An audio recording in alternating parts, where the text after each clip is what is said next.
Hello, everybody. Welcome again to another episode of Mid-City TV. I'm Stephanie Carmen from Mid-City Beat. And today I have a really special guest that I'm excited to have on here to introduce you guys to her if you do not know her already.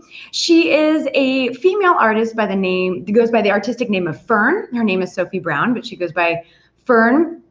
You might have seen her playing around town. She's originally from Oakland, California, but she has been in Merida, living in Merida, and she's been performing. She does an R&B type of style around town.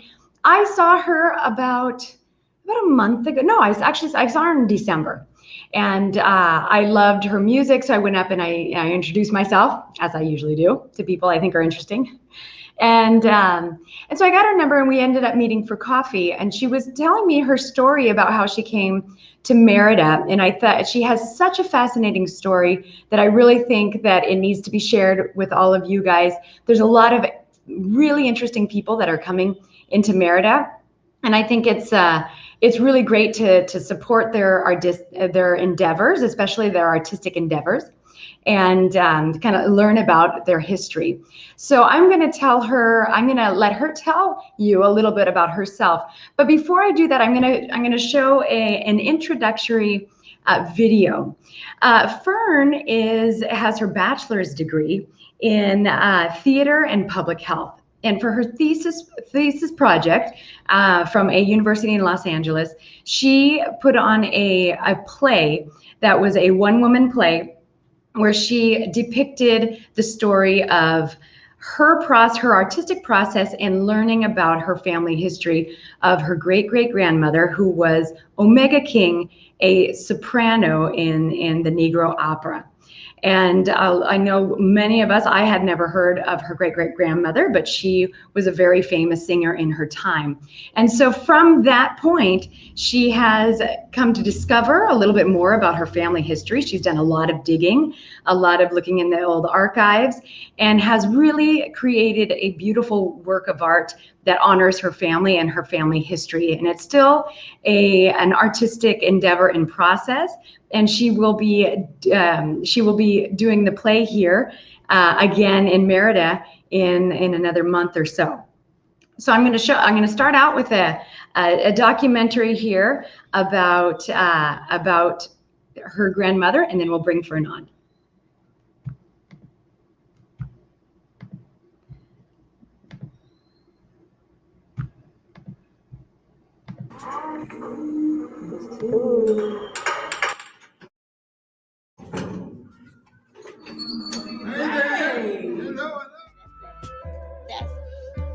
That's an opera group, you know they go to the opera. Yeah, they sure do. Little lady walking by with a smile on your face. I don't know, it's so old. But 3 older sisters performed on TV with my mother. Omega, they some players, hustlers, night flavors. Omega, they some players, hustlers, night flavors. We was the ladies. They used to pay me to wear a crown. Jealousy, there's no need. Just eat greens and live this legacy.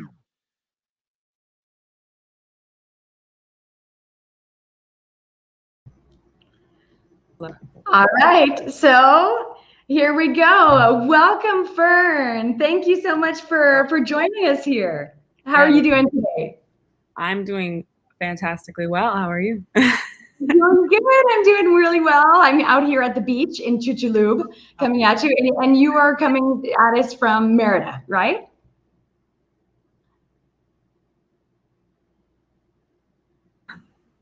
Can you hear me?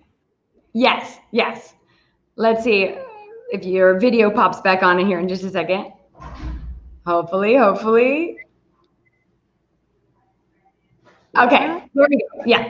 Yeah. Okay. So you're coming at us from Merida, yes? Mm-hmm. So tell us a little bit about yourself. Give us a little introduction. So you kind of said it, from Oakland, California. I have always been interested in a lot of things: acting, music, dance, everything entertainment. But I also dabble in public health. I graduated from Occidental College with my public health and theater degree.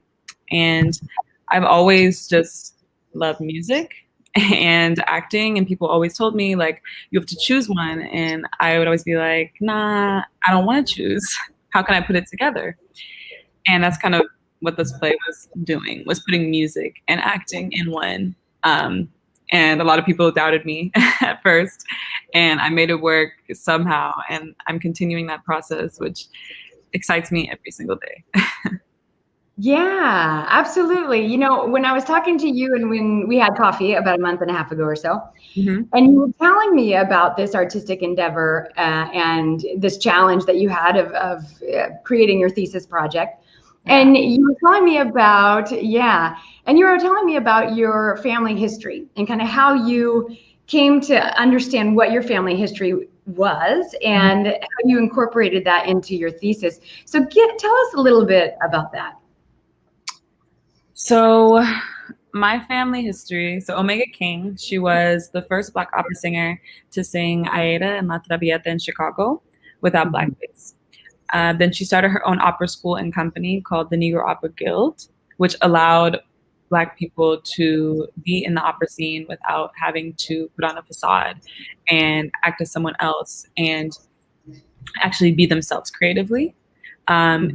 And then she had 7 daughters who were all super talented and gorgeous. And they ended up being the socialites of Omega King as she was on the rise to fame in a way. And though, like, I'm not sure, I'm still doing a lot of research on, like, was she getting paid for a lot of these gigs? I'm not sure. Probably not, honestly. But she got her name in all of the newspapers, and she was known, and she was teaching the greats such as Marian Anderson and Leontine Price, and she was with Roland Hayes and with everybody that, like, maybe you don't know now, but those are the great opera singers back then, and they were a little younger.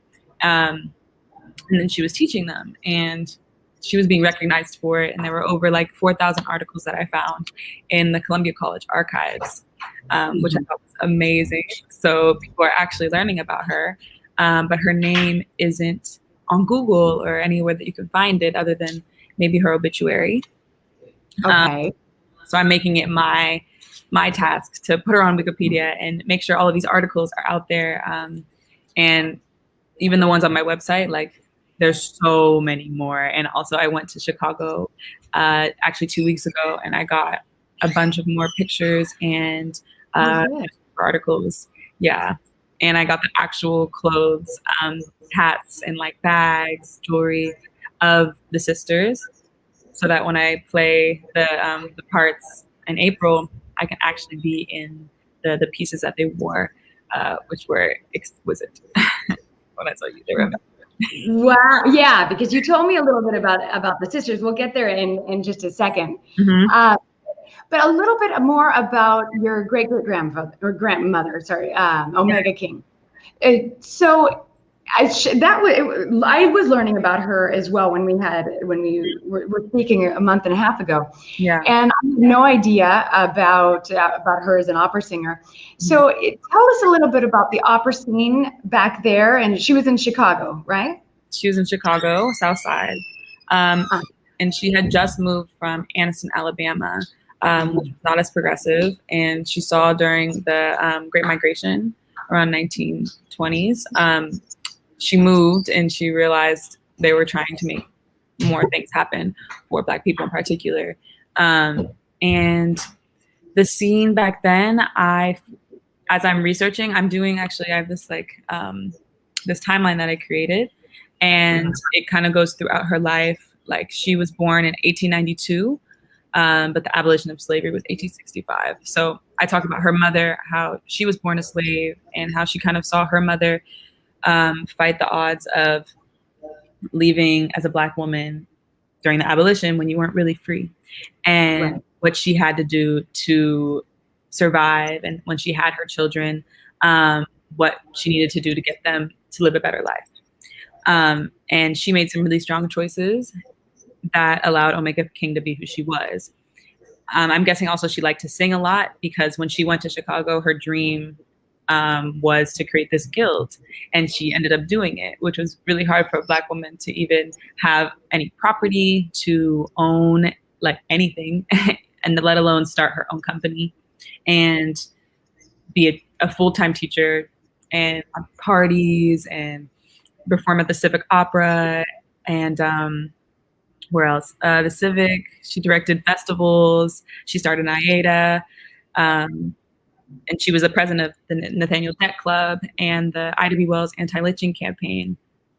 So she was an activist as well, on top of being in this scene that you have to be very poised and you have to look good, and you have to worry about judgment all the time.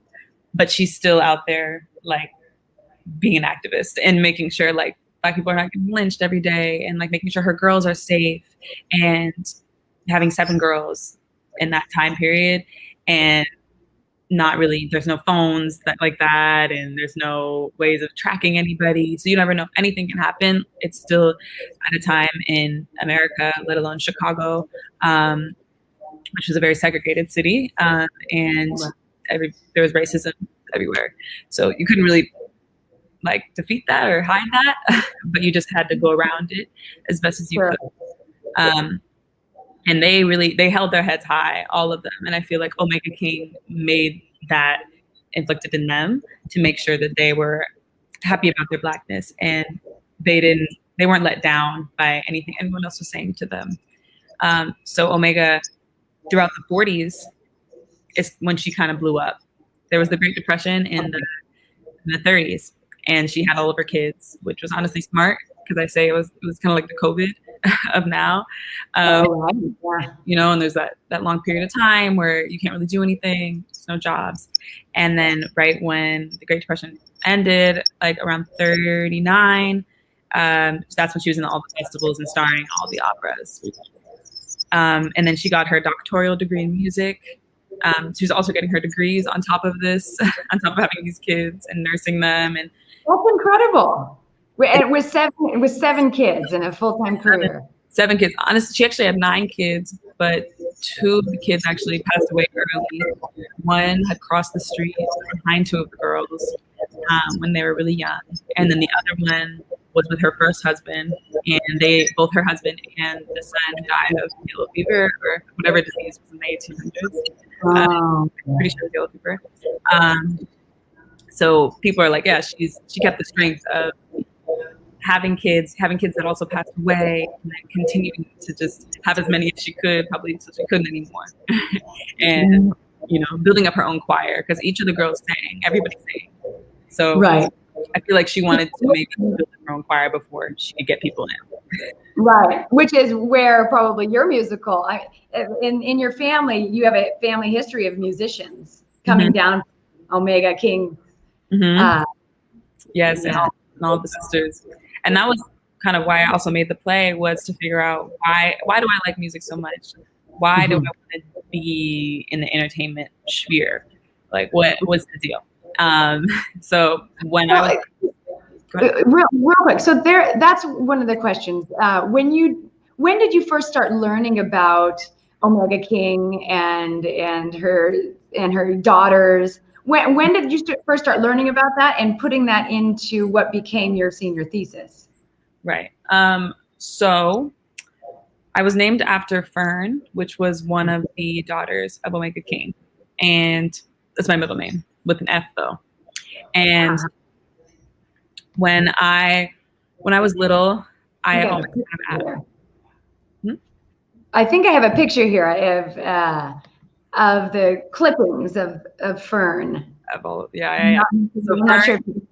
Phern is the one to the far right, way far right. So this one? Oh, no, this one. Yeah, this is Phern. That's Phern. Okay. Yeah. Okay. And it's a little washed out, but yeah, but I always wanted to also know like exactly who was in my family. I had such a big family. So I was just like, I want to know the names. I want to know what they did. Like what was the drama back then, because somehow they still kept it together with smiles on their faces. So yeah, when I was little, I found out who Phern was, and that was my grandmother. So that was my grandfather's mother, my mother's grandmother, and the others are my great aunts. So I was like, what did Phern do that made you didn't want to name me after any other sisters, like but Phern? And she did a lot of not real estate, but she ran a lot of like houses. Like she got a lot of properties. That's what it was. Like in the Bahamas, she was looking at places in Hawaii, as well as a bunch of properties in Chicago. And then there was a tragedy in the family. In around 85, I believe, she was murdered, and we still don't know how or why or who did it. So it was always this constant mystery in the family. And at a point in time, I was asking myself, I was like, well, that's kind of scary. When I was young, I was like, why would you name after someone that was murdered? And I'm like, it's deeper than that. It's who she was. It's what she did and her story. But it was always something that I was curious about. And I got to know Phern through me and through the lineage, and like feeling the power in her name and the kings. And really the story is a part of me and who I am. And then when I got older, I think in college is really when I started to want to find out more about Omega King and what she was doing, because I'm realizing that, okay, she was the overarching character here. And I was interested in like why sometimes I sing and that I can. She'll be right back. She'll pop back in. I think the internet connection is coming back in and out. Here she comes. Hopefully. There you are. I can hear you. Okay, you can hear me? Yeah, now yes. Okay. Okay, great. Okay. Yeah. What was I saying? I was talking about when you got into university, you started learning about Omega King and the influences that it brought to me. I had went to London for acting school actually, and my friend had asked me, why I wanted to sing too, and I kind of briefly noted Omega King, and he was like, "Oh, I think you should like write a song about that." And I was like, "Really?" I was like, "You know what? That's a good idea." And I did. I wrote one song, and then I showed my advisor, and she was like, "Why don't you have the school fund you to make an album or to research them more?" And I said, I was like, "The school do that?" And she's like, "Yeah, why not?" And I wrote like a proposal and everything, and I ended up getting the funding to go back to Chicago and talk to the last sister that was still here. She actually just passed away. Rest in peace, Aunt. And that's who we saw in the documentary. Yes, the woman speaking. Yes, she was 98. She was 98, and she was poised. She was hilarious. Now, was she one of the original King, or these King sisters? Yes, she was the one. If you went to the picture, she was the one that you pointed to at first. The one. On the left, on the very left. Yeah. Okay. And she was the third sister of Omega King, and yeah, so I ended up interviewing her and all of my family members that were still alive, and whether that was the sons or the daughters of the King sisters or cousins or anybody that was around Omega and the sisters, more likely, and living in 5810, because she bought this apartment complex that was for her whole family. Yeah, the one on the far left. And I thought that was just really beautiful that she was always a family person and wanted to keep everybody together, like buying not only one complex, but making sure her whole family was going to be stable in a whole apartment complex. I thought that was sure. And then, I went around and I took videos of like Phern's old place, where they used to go to work, where they used to walk around to, and then any of my cousins. And that's how I put the little documentary video together that I hope to make bigger one day. It was kind of like a base right now. But I'm working with some people right now to record the process. I have so much more footage. So I want to record the process from the beginning to the end that I already have, and it's gonna keep going. It's Phern eternal. That's the whole play on of the words. Okay, so going back a little bit, so it's the King's sisters. Now these are Omega's daughters, correct? Yes, these are Omega's daughters. Okay, so these are Omega's daughters. Tell me a little bit about, because these clippings are really really kind of funny. I know you were saying they were kind of followed around as like the modern day Kardashians. I mean, the press was obsessed with the sisters, right? Or Omega King's daughters, and that's what all of these articles are about. Are based on lots of columns of which girls doing what, and tell us a little bit about them and their fame as these beautiful sisters. Right. Yeah, there was a point in time where I was like, this must have not been like safe, because they always had their address posted. They always had exactly where they were eating, exactly where they were getting coffee. And I guess now it would be the social media, right? Back the social media, yes, yes. But I guess it would come out a few days later, so you wouldn't really know. But yeah, there's one article. I don't know if you go to it, and it has their measurements. It should be maybe not this one, the next one. Right here, yeah. Oh my gosh. Yes, the King's figures. Oh, I think that would definitely not be politically correct today. No, not at all. And they'd have like the asterisks for, oh, she's single, she's married, or divorced. Like, look away. There's nothing in it for you. And then there was the bust size, the waist size, like exactly their fitting. Because you can imagine how they felt, like always maybe look their part, and they can't edge off too much of what the articles were saying, because then they don't want to be false advertising. I feel like it was just a lot to think about for the sisters. Yeah, and every week it was two different sisters. So like this week it was Omega and Gwen. Another one would be Laconia and Stacia, and it would kind of just like that. And then they talk about what they liked, what they wanted in a partner, and they would be like, oh, well, I want somebody that's kind. I'm like, if I'm dreaming up a man, might as well dream up a good one. And they write exactly what they want. Exactly. I was like, I second that. And then they talk about their passions, their hobbies, and people found them, and people were like, I know exactly what you like. Here, I know you said you like the gelato ice cream from down the street, right? Let's go gelato on their first date. Right.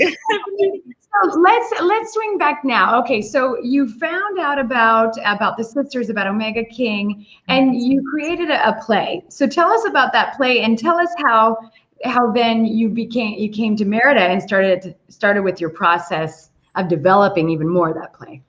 Yeah. So as I was telling you, okay, my friend in London had asked me to write a song about it, and that veered off to me creating an album, and me doing the research. And then I was like, I needed to find a thesis statement for my senior production. And I could have done a regular play, but I decided to write my own play and act in it and direct it and cast it and style it, everything. Honestly, did the utmost. Didn't have to do that, but I did it, and I'm happy I did. I got a wonderful cast that really supported me throughout the way. And I had 3 dancers that held the piece together with me. So they didn't have much lines, but they had more emotion that told the story. And then I had little Sophia, which was me, little me, kind of going through this journey to find herself, which is kind of what I was doing in a way. People would always ask me where I was from, and like, but where am I from? Like, where am I from? And just being a Black American, I don't know. I didn't choose colonization and slavery. That kind of just happened, and I had no choice but to say, I'm from Oakland, or I'm from Africa. I don't know where, but I know I'm from there. But everywhere I've traveled, they'll ask me, it's not that deep. It's not that deep. Like, just say where you're from. Are you Jamaican? Are you da-da-da-da? I'm like, I might be, like, sure. But people would actually genuinely get mad at me. Like, when I've lived in Ghana, when I lived in London, and even like here in certain places, like, people ask me these things. Right. To find out, and I still don't know. My family member actually just got a genealogy test for me, so I am finally going to find out where maybe, you know, parts of where I'm from, but I'm mixed. Right, where you're from. Where I'm from, right? Answer those questions. But where I'm from is from my ancestors, and Omega King is the main lineage to where I'm really from, and that's Anniston, Alabama, and I have family all down south. And just knowing this much, like I can go back all the way to Slave Master Atkinson, you know, where she got sold to, like, and that's pretty deep already. And the fact that I can get that name, like slavery was just around the corner. This was just yesterday, and we're still working on these problems, and how we need to deal with so many issues in the world. And I think it all starts with the family, and starting within the family, and where you can go from that. The problems, the good things, the bad things, the detriments, the positives. I think that's where you can figure out everything in your life and other people's life, and see where to go forward. So yeah, then I created the play, and I wanted to tell a story, not only to educate, but also to encourage other people to want to learn about their family history, and to want to learn where they came from, and why they are the way they are. Because I felt very lost a lot of my life, and I still, not that I still, you know, don't here and there, but you're still discovering. And like a lot of people, I am too, still discovering myself. Exactly, every day. And I think when you know a little bit of your backstory, it definitely helps a little bit to ground yourself, to be like, okay, this is where my ancestors came from. You don't have to follow that path at all, but just knowing who brought you here, because you wouldn't, it wasn't for them, is, I think, really important to know. And absolutely. That's why I'm so you created the play, and basically the play was, you tell us what the premise was of that play and how it's developed now, because you're continuing to work on it now. Yes. So the premise of that one, I was kind of saying it was more of a coming of age story, telling little me where to go, like follow the signs. Listen to your ancestors around you, and you'll find your way. Also learn the story. So even through this, I became 9 different characters, and I was playing all of the different sisters. And either some were skits, others were the songs that I had, and I fully performed them, or completely silent, and I was just doing movement. But the whole time, little Sophia was watching what was going on, and it was almost like a little bit of like magical realism. I had elements that were like, a whirlwind that would come in, and it's kind of like a Wizard of Oz, like like the Yellow Brick Road, Follow the Yellow Brick Road kind of idea. And, right. Because I also wanted to be very kid friendly in a way. When this gets big or whatever, I want kids to be able to watch this, and I want older people to be able to watch this and be interested in knowing the story. And now I've created it to actually be a story of Omega, because before I was kind of focusing more on the sisters, which made it easier for me in a way, because I didn't do as much research about Omega as well as I thought I wanted to. I was going really into the sisters, and I realized I need to go deeper into who made the sisters. That's who was all in the newspaper clippings, and them too. But the sisters were the sisters because of the mom. Because of the mother, right. So I was like, I think I'm a little off here. And I mean, granted, like, I got a really big turnout, and I had messages on messages of people just super excited to learn more about like who they were, and also they want to learn about themselves. And like, you know, I went and looked at my family, and I found out and I'm like, wow, like, and I just got stories and calls, and that motivated me to continue this piece. And I was like, okay, so how can I make this even more specific? So I geared it towards, when I did more research and I went back to Chicago, I did more interviews. And I got so much more information, and then I created this timeline that helped me figure out exactly what she was doing and how she was doing it strategically. And I'm like, wow, wait a second. She was really doing it on top of like having all these kids. She was making That's incredible. She was moving with the wind. think about that, doing that now is like, wow. It's a lot. A professional singing career, activism. I mean, wow. Teaching, directing festivals, and all while having 7 kids. And very inspiring. Very inspiring. And doing this made me more inspired. Like, I mean, I'm doing a lot of stuff right now in Mexico, and I'm kind of doing a little bit all the same things as her and like less of a greater scheme, but I'm tired already. And I'm just like, I can imagine having 7 kids on top of that. Absolutely. No. So, right. So when you decided to come to Merida, you came on a grant, right? You got a grant to do some more research and some more studying to develop the play and then to bring it to the next level, right? Yes. So when did you get to Merida, and how has that been, the development of this play?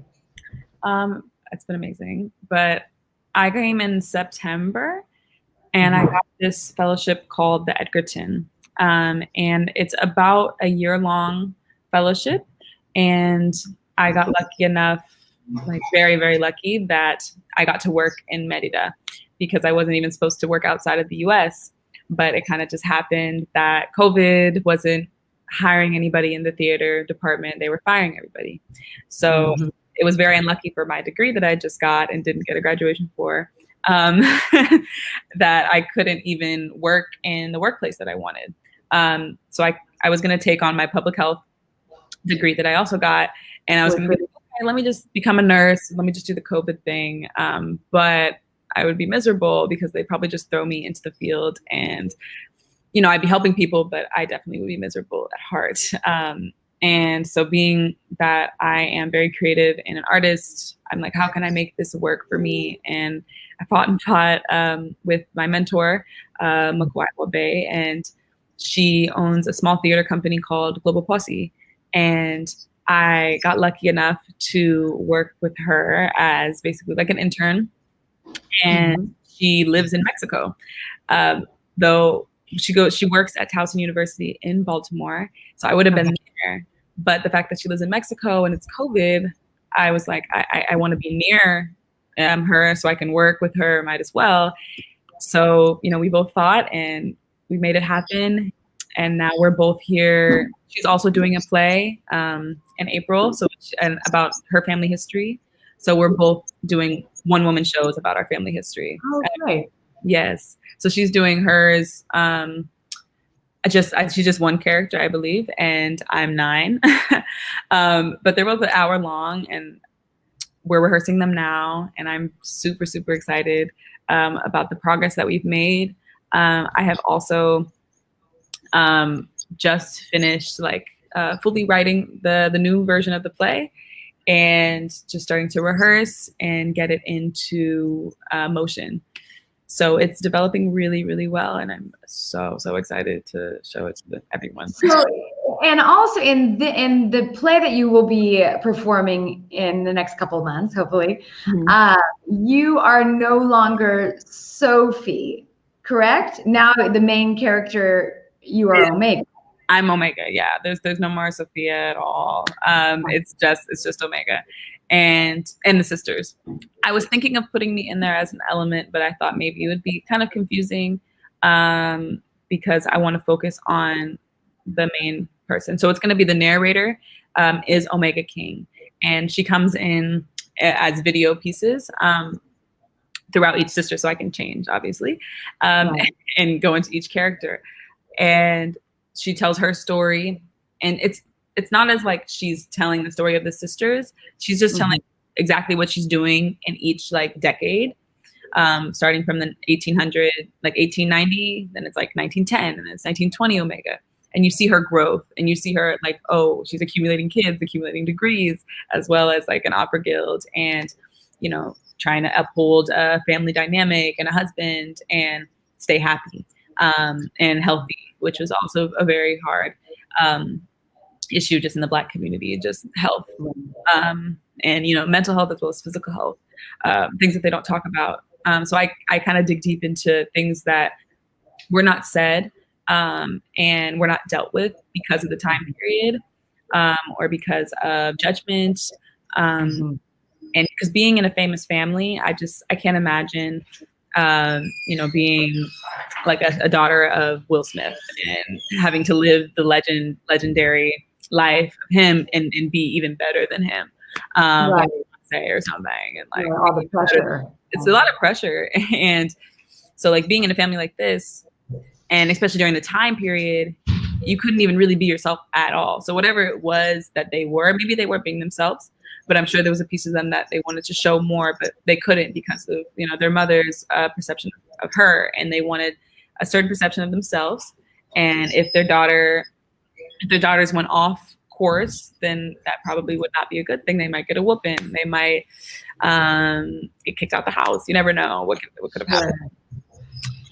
Right. Yeah. Well, I think that it's a brilliant project, and I think it's really important. And I'm very much looking forward to seeing it here, because I think it's really important for people to, number one, get inspired by your work and by learning your own family history, but also, especially for those living in the United States, for example, I had no idea about your grandmother or necessarily the Black culture in the opera in that time. Yeah. And I think it's very important for everybody to start learning and start discovering some of the history that has really been hidden from us, that wasn't ever talked about. Exactly. And that was a really big, important part of American culture, United States, American culture. And so it's going to be really exciting, I think, to learn about that through your play and through all your research. I think it's a really great endeavor that you're doing. Thank you. Sure. Yeah. So, well, go ahead. No, go ahead. Good. So let's talk also just a little bit, but we'll kind of start to wrap things up here, but talk about what you're doing in Merida, because I know you're playing different gigs, and I saw you perform. You're a great musician. So what are you doing as far as music-wise and artistic-wise here in Merida, just as an expat, so to speak, or an American living here in Merida? Yeah, so I am an artist as well as an actress. And honestly, like being an artist really helps me connect with myself. On top of being an actress, you kind of have to play these characters and become somebody. And when I'm on stage being an actress, I don't get nervous at all. I mean, of course you get nervous, but I feel very calm on stage versus when I'm on stage and singing, I'm letting myself go, and it's full vulnerability, and I'm me. Though I'm Phern on the artist stage, I'm Sophia Brown on the actor stage. So you think it's like a difference, but I love that part of me that is vulnerable and is scared, and like that anxious part of me that happens, and it's real. And I feel like I love also sharing my music with the world. I want to be able to, I'm creating actually an album right now with this guy named Lorenzo, and it's absolutely fire, awesome. And Lorenzo is from Merida or Mexico? He's from Merida, and he was in a band called Glass Cristina, and he is still in the band. Great. I like them. Yes, Glass Cristina. I discovered them during the pandemic. Yeah. Oh yeah. Okay. Perfect. Look at that. Small world. Merida is very small. That's what I've learned. Merida is very small. Yes. Oh my God, it's very small. Yes, but you will meet the best people. I really love it here. Yeah, there's a lot of talent here for sure. Mm-hmm. And so I'm creating an album right now with him, and then I also am just performing on my own at certain venues, some jazz clubs. Salon Gallos is where you met me, as well as just fashion events, and as well as just other little things. I'm also teaching singing and acting to kids just around Merida, because they see me perform and then they'll ask, and I say, well, why not? Absolutely. So do you have any upcoming gigs that maybe people or any of the watchers here today could go and see you perform? So I actually just performed on Valentine's Day at Billy Manolo's fashion gig. So I don't know yet. But definitely I'll let you know. Or I'll let me know, and I'll tell people about it. Yeah. Yes. And of course, I'll be informing everybody about when your play comes out, when you finally have a date and all of that. Okay, yes. Yeah. Busy. Well, great. Well, thanks so much for joining me today. I really love your story, and I love your enthusiasm, and it's so fun to meet artistic and passionate people. So I do appreciate your work, and I appreciate you being here. Thank you so much. This was great. This was great stuff. I appreciate you. Yes. All right. Well, enjoy, and thanks everybody for watching. And don't forget to follow us on Mid City Beat Facebook and Instagram. And you can also follow Phern. What is your handle for your Instagram and Facebook? Yes. So my Instagram is at Sophia Phern and Phern Eternity. That's for the play, and then my artistry. And then my website is at www.pherneternity.com. Okay. So, and I'll be putting all that information in the written part after the video. So it should be already there by the time you're watching this, if you're watching this after this time right now. All right. Well, enjoy the rest of the week, and we'll see you soon. I'll see you in one of your gigs for sure. Yeah. See you.